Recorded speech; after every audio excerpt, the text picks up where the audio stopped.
Hi everyone, Laura Stinchfield, the pet psychic here. I have been so blessed to be part of Animal Zone, the TV show, for 11 years now. Here's a special they've done on our time together. Enjoy. Well, today on Animal Zone, it's a very special episode because it's the all-pet psychic episode starring Laura Stinchfield, our pet psychic. Laura, you know, for 11 seasons of Animal Zone, you have been reading animals across the globe. We've been into Texas, we've been in California, you're now in New York, you do readings by phone. All over the world. You're all over the world, and you're high in demand. People want to know what their animals are feeling and thinking, even if they've passed. That's true. And it's an amazing talent you have. And we've witnessed it here on Animal Zone, where time and time again, you've revealed things that later on are validated because we find out they're true. For example, I remember one time we were up in Ojai, and there was a horse named Buttercup, an older horse. Yeah. And we decided that you were going to do a reading on the horse, and then afterwards we were going to have a vet do an examination. So you started the reading, and the first thing you said was, oh, the horse is complaining about arthritis and is sore walking, and it's kind of sad. He was, I think she was about 30 years old, as I recall. Yeah, she's an older girl. And then she said to you that, well, you tell us, what did she tell you? Well, that she was talking that she had a hurt tooth, and that had been bothering her. And then later, Charlie, the vet, then takes out the tooth, right? He actually took it out. It was, we all sat there gobsmacked because, you know, there's only certain things that can happen, and that was unbelievable. And, and Charlie also mentioned that she had arthritis, which of course was something that she had brought up too. So to people who might be a bit cynical about pet psychics or psychics in general, when you watch what you do and what you've achieved, you realize, no, it's real and it works. Tell me, you know, you had a great story that you told me once about a reading you did for a woman. Can you relay that story? It was a long time ago. I went to a barn to talk to her horses. And when we were coming back and she was paying me, her dog was in the car. And her dog was like looking at me, and I said, well, can I listen to him? Can I talk to your dog? And she said, yes, of course. And so the dog was telling me that she didn't like, I don't remember if it was a male or female, but she didn't like the woman that was coming to the house. And the woman would come to the house when the wife would leave. And the woman just kind of looked at me and was, you know, she didn't really say anything about what it was. I think at first she was like, that might be the cleaning lady, but the dog was like, no, not the cleaning lady. So I was like, no, it's not the cleaning lady. Could it be someone else? And I kind of was thinking what the dog was saying and that it was like another woman, but you have to kind of tread that really lightly. Yeah. And the woman actually got in contact with me much later on and told me that she did, in fact, do some research. And her husband was having an affair and she got divorced. Wow. And we thought dogs were man's best friend. Yeah. But it is kind of amazing because the dog knew, you know, something was wrong and really wanted to find a way to communicate this to its person. And I really believe that, you know, the dog was looking at me like, hey, I want to tell you this because I know what's going on here. But I believe that if you're in this situation with your pet, that your pet will also be trying to find a way to be telling you. So if you get this little idea of, oh no, like maybe something's going on, maybe that's your animal telling you. Interesting. So you need to be aware of what your animal is feeling as well. Can you teach people how to become more attuned to your animals, a little more maybe psychic, but maybe not necessarily psychic? 100%. I believe people are talking to their animal all the time and they're just not realizing it. Like you see your animal look at their water bowl and then look at you and then look at their water bowl. I mean, it's like clear, like they're saying, like, fill my water bowl.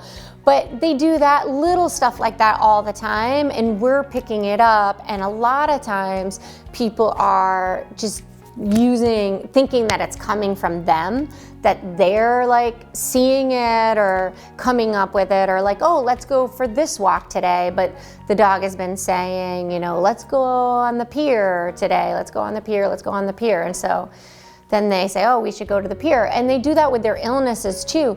A lot of times the animals will be sending like a pain in their shoulder, I got a pain in my shoulder, pain in my shoulder. And then the people will start picking up like, and their person's shoulder will start hurt. I mean, sometimes so much so that the person will go to the doctor to see like what's going on with their shoulder, or what's going on with their heart, or what's going on with their stomach. But what's happening is that the animal is sending it so much to them that then it's showing up in their body. So of course, yeah, so what you need to learn, really the beginning stages of it is like, what are you thinking and feeling at any given moment? And if you can start to decipher like what your thoughts and feelings are, because not everyone is in touch with that, or what flashes of pictures are going through your mind, then when something else pops in, it's gonna make more sense to you. And a lot of people who own and love animals are empathetic, but what happens to them is that they are constantly taking in all the thoughts and feelings of everybody around them. So everybody in the room, their children, their husband, their wives, their coworkers. And so that's why people get so exhausted, is because they're constantly taking in other people's stuff, or other animals if you're in rescue. But if you learn to be able to kind of separate it and be like, okay, this is mine and this is theirs, it becomes much easier to then communicate with the animals. Now, it's not always smooth sailing when you're talking to animals, as we experienced when we were in Dallas, Texas, and we had a dog named Moose that turned up. Yeah. What was it with Moose that was so different? It was interesting with Moose because I've known Moose for years, like in person, but mostly on the phone. And he can be like a little skittish around people. But when I'm talking to the animals, I often, like my eyes will often get bigger. I'm sending a lot of energy to them because I'm sending everything to them. And sometimes I lean towards them. And people do this a lot when they're saying hello to animals. They'll put their hands on their knees and kind of lean towards them. And in animal body language, that is a more dominant body language act. So with Moose, it was not only my energy of communicating with him that kind of made him nervous, but it was also my body language too. And I really took, it was my fault 100% on that one. But because I had spoken to him so much on the phone, I was so comfortable, I might have kind of been more exuberant with him than I would have been with a lot of other animals. Well, let's take a quick look at that clip with Moose and the pet psychic. Well, we just want you to talk to me, that's all. We're just gonna have you talk to me. But like when you go other places, like the vets, they need to do things with you, like they need to trim your nails, or they need to make sure that your body is okay. Can we talk about the vets? What does it feel like? What do you think? Oops. No, you don't want to talk about the vets? So, okay, so like what? Yeah. That's sore subject. The other thing is like if you notice, like I'm square on a Moose and I was like looking at him in the eyes, and so that's like a trigger for him too. So it's the subject of the vets, but then it's also me like looking straight on. And Moose and I are friends, so it's like, you know, even that. So Moose, honey, what's a story that? Oh, the story. He says, this is a story that I need to tell. What's the story that you need to tell? He says, I just don't like anyone messing with me besides my mom and dad. Yeah. He says, you just should not be touching others' bodies without asking first. But they asked your mom, honey. They asked, like the vet asked your mom. And one of the things that I've noticed, especially today, is that you are using like the growling to get people to back up. And I noticed that you're doing it like on purpose a lot of times. Like it's not just like a reaction, like you're making a conscious decision to do a growl when you feel uncomfortable. Are you doing that? He says, yeah, of course I'm doing that. And so I want this to be something that's very, very important. The worst thing, Moose, that a dog can do is bite someone. That is the worst thing. And you are a very strong, powerful breed, and a lot of people have some fear about your breed already, which makes all the more reason why you need to show how beautiful your heart is to people. And I know you're really good at that, because when you feel comfortable, you're a super friendly, goofy guy. And that's something we need you to do more often, even when you're in a scary position. That was incredible, but you survived it. Totally. On a completely different level, we had a film producer come here, and you did a reading with Bruley. Oh yeah, it was so fun. And this was a dog that had enormous number of followers. I mean, like yes, 50,000, 100,000. He's an Instagram star, really, yeah. But we were trying to tap into a deceased dog that had been on the show as well. Yeah. And it was very emotional for the owners, because I think what happens is that you really do miss, when you lose an animal, it's not like losing anything else. And it always is there. There's always that hole in your heart when you've lost that animal. But it was very moving when you spoke with Bruley. And also the number one way that a deceased animal can let you know, or person can let you know that they're around you, is by placing a memory in your mind and then wrapping their spirit around you. And a lot of the times when I'm talking to the deceased animal, the spirit will do that. They will come around the people, and they'll like put their whole essence around the people. So it does even well up more emotion. So it's even not so much as like what's being said, but also how they're being touched by the animal, but both, Yeah, and that actually even happened to me personally when we were talking with Wendy about Eli, who was our, of course, wonderful rescue donkey, and who we lost a couple of years ago, and you tuned into Eli, and you know what, it was wonderful. It was sad, but it was wonderful because you really were in touch with him, and we knew that wherever he is in this realm, he's okay. Yeah, it's such a beautiful place where they go. Yeah. Such a beautiful, it's like this heart-centered, this beautiful essence that expands outward from your heart into the universe. Right. Well, we got to take a break, but when we come back, we want to explore a couple other creatures you've spoken to over the years, including even the Shah of Iran's sister's bird. Stay tuned, more Animal Zone's coming right up. And we're back here on our Pet Psychic Special with Laura Stinchfield here on Animal Zone, and we're talking about some of the incredible things that have happened over the 11 seasons of Animal Zone with Laura. And one of the things, you know, you've talked to so many different kinds of animals, not just dogs or cats or even rabbits. You've talked to birds, and you've had the ability to really zero in on how they communicate. And I never thought that they all speak the same language, but to you they kind of do, don't they? They do. They can have a different voice. You know, like some can seem more timid or more dominant, or you know, just shy in general.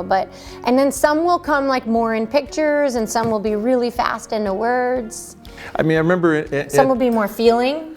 I remember at the bird sanctuary in Carpinteria. So fun. We had this bird. I think his name was Buddha. Yes. And Buddha was a beautiful gray bird, very unusual, very rare bird that had belonged to the Shah of Iran's sister who lived in Santa Barbara. That was a fun one. And Buddha was rescued from the back of a pet store where he'd been left once the Shah's sister had passed.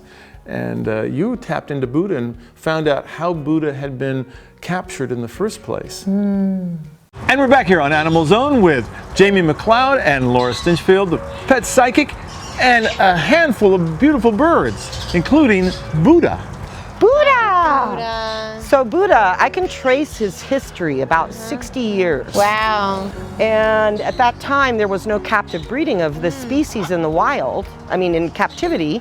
So I'm quite sure he was trapped in the wild. So do you want to ask him about that? Yeah, I'd be very interested in what he has to tell you. He's seen a lot.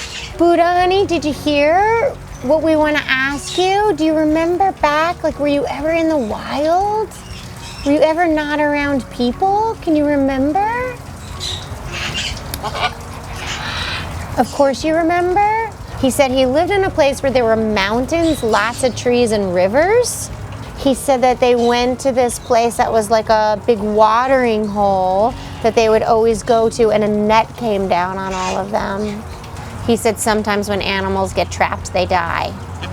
Yeah, a lot of them. Yeah. More of them than not. Yeah, as you saw some of your friends die. You have a big heart. I can tell that you have a big heart. And he says he knows the difference between a mean person and a good person. He does, and what's very interesting, he's attracted to anybody that he might think looks Middle Eastern. Oh. So that reflects back to living with the Shah's sister. Yeah. Can you ask him about what it was like living with Princess Sham? Yeah, what was it like living with the princess? What did you think of that? She liked really nice music. She played nice music for us all the time. And what else? He said that he got a fruit there that he hasn't had here, and it looks like it's yellow with little nuts or seeds in it. Is it like a kumquat or something, or like a... Well, you know, that's interesting because in the wild, this beak, and oftentimes people think it's malformed, it's specifically adapted to cracking a nut that is called a pandanus palm nut that doesn't grow anywhere other than the tropics. And I went to great extent to actually import one for him, and this one nut, which kind of looked like a cherimoya, cost me $45. Oh my gosh. And he picked it up and threw it on the ground. So I didn't import any more pandanus palm nuts for him. But that beak is extremely powerful, and he does love his citrus, and pomegranate is one of his absolute favorite. But that's only outside. Otherwise, it looks like a bloody massacre. Yeah. Yeah, we know that at my house too, those pomegranates. Yeah, you love Rosie, don't you? She's your girlfriend. He says that you're his best friend now, though. I know. And unrequited love is really a bummer. I'm sorry Rosie doesn't feel the same way about you. But we house her right next door to him so that he has her constant attention or interaction when he wants it. You can hold him if you'd like. Feel how strong his feet are.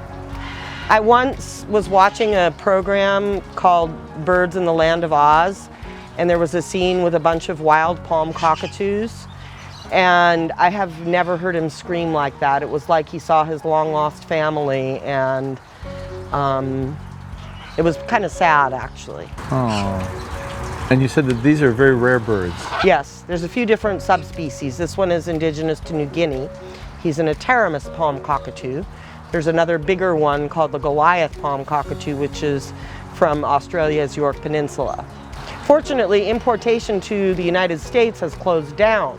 However, not so much to other countries, and there's also a huge black market of trapping that happens, and it's kind of tragic because they really truly belong in the wild. But what do? They're here. And you're looking after them.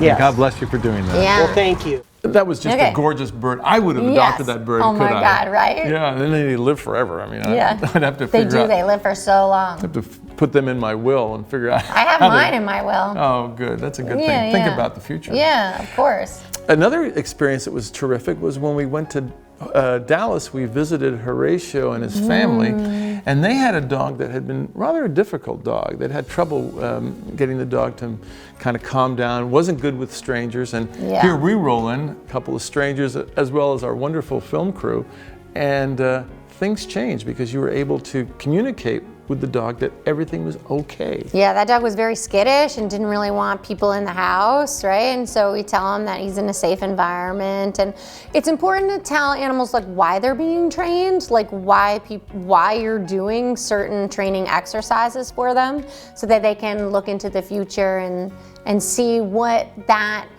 lifestyle that you're trying to help them move into actually looks like and feels like. And the great thing was, after we left there, Horatio told me that his dog has never been as good since he was with you. Yeah, so great. So like knowledge is power. So explain to animals like they're children and they'll get it. Well, Java Bella came from, one of those SPCA, and she was like a little puppy like this, but she was very wild, and she barks at everyone, and you know, she hadn't met any dogs or any of that kind of stuff. And now she's, well, as you can see, she's wonderful. And so have you taken her into behavioral socialization? Well, we had a couple of trainers come here, and all she would do is bark at the trainer. And the trainer said, well, we need to give her marijuana, basically pills. Oh, CBD. And she was always going to be, you know, wild and crazy, and we just had to get used to it. But she was not going to be social with dogs or people or anything like that. As you can see, she's a little angel. Do you know what the history was of Java as far as how she ended up in the shelter? And I know. I think that she was just wild on the streets because she was in fear of everything, and you know. So she was a stray. I think so. Yeah. Yeah. So what is it that you want Java to be? What would you be your dream for her to be? I think if she could be a little less afraid of people and more open. I'd like to know what she's thinking from that perspective. Yeah. This is the first time we've had any one person in the house where she hasn't been really barking and upset. So it's pretty cool. What I'm going to do with Java is I'm going to tell Java some things, and I'm going to tell it out loud so you can hear what I'm saying to her. Java, honey. Java, honey, I want to tell you something, okay? This is really special, okay? Like, I can hear you, and I want to tell you that this is super, super special. I know a lot, and she doesn't have to be, just so you guys know, she doesn't need to be focused on me, right? In order to understand what I'm saying, and that's good for you guys to know too when you're talking to her. Right. But Java, I know a lot of dogs like you that were strays, and these dogs lived in a lot of fear. And I know a lot of these dogs that then came into families and had people who absolutely love them, and they let go of all that fear. And they realized that the people that were going to be in their life were all going to be amazing people who either loved animals or just ignored animals. Okay? And so one of the things that I want to say that I notice about you is that you really already know how to calm yourself. You're doing such a good job at blinking your eyes and yawning and licking and doing all those dog behaviors that calm yourself. She said when she first came in the house with the kids, it took her a little while. Because they could be a little wild. She says they just boomed love. That's right, they just boomed love. That's right. Do you notice how she's looking and blinking more and looking away from me more? It's a kind of acceptance, isn't it? Yeah. It's very unusual. It's a big step forward. Well, It's very good. We've never had this before. Yeah. It's this has amazing. been such a treat being Yeah. here, and Java Bella, thank you for coming. Yeah. And Horatio and Horatio, thank you guys You're for having us. welcome. Yeah. It's really a pleasure. We did not think that it was going to work, actually. But look how good she is. But yeah, for her to be relaxed like Yeah. this, we've never had that with anyone. Laura is a miracle worker Yeah, with it's animals. It's incredible. incredible. Yeah. And with people too. Yeah, So it's thank you for having wonderful. us here. We really oh my appreciate gosh, it. It's You're wonderful. welcome. And you know what's wonderful is when you can be able to talk to animals and improve their life because of your communications with them and with their caretakers. That's what it's all about, is improving their life. Yeah, and improving the bond between the two. All right. Yeah. Well, we've got to take a quick break. Every time I count my blessings, I count you first. Every time I count my blessings, I